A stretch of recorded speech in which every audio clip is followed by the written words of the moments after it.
د افغانستان د انتقالي اسلامي دولت محترم رئیس په داسې حال کې چې د ملي دفاع وزیر محترم مارشال فهیم ملګرتیا کوي د ملي اردو د لومړنیو لواګانو قطعات معاینه کوي.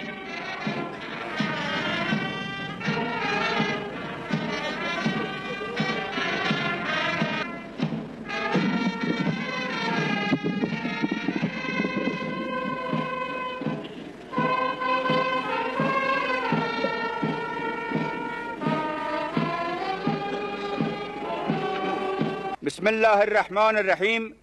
فرمان رئیس دولت انتقالی اسلامی افغانستان شماره 204 29 مورخ 29/11/1381 به تأسیس از اساسات احیا و بازسازی اردوی ملی تشکیل اولین لوای اردوی ملی افغانستان را با تفویض علم مبارک منظور می نمایم.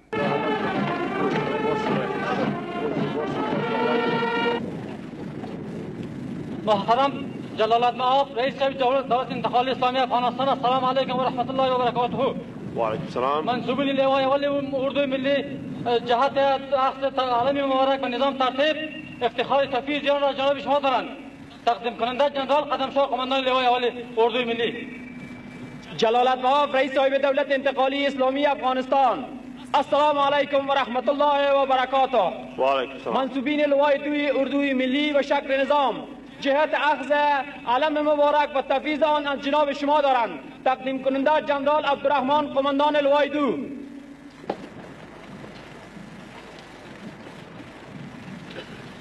مبارک باش. از علم مبارک تا آخرین قطعه خون خود دفاع میکنم.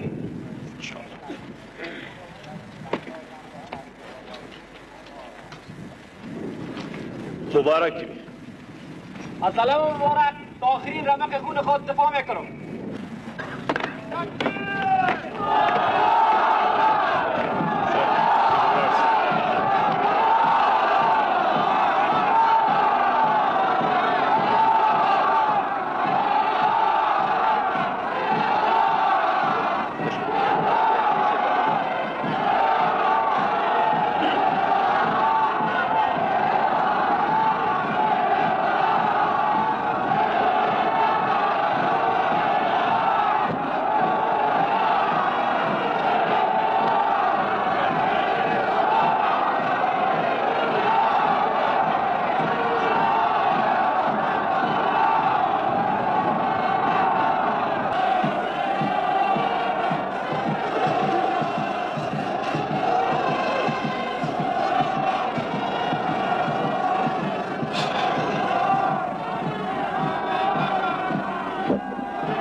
افغانستان زموږ ګران هیواد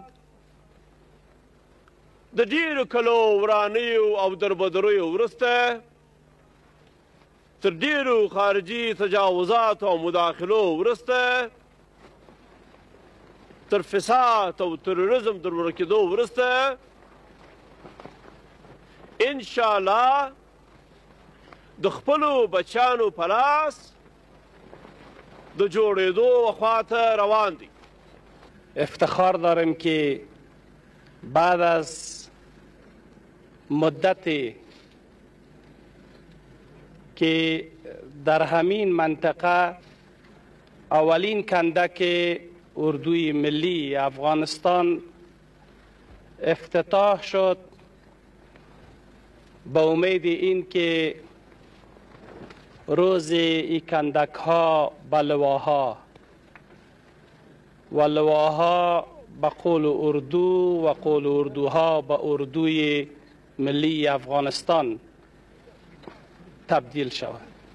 این آرزو در مرحله دوم به توفیق و عنایت خداوند رسید که امروز کندک های اردوی ملی به سرحد ارتقا کردند که به 2 لوا رسیدند.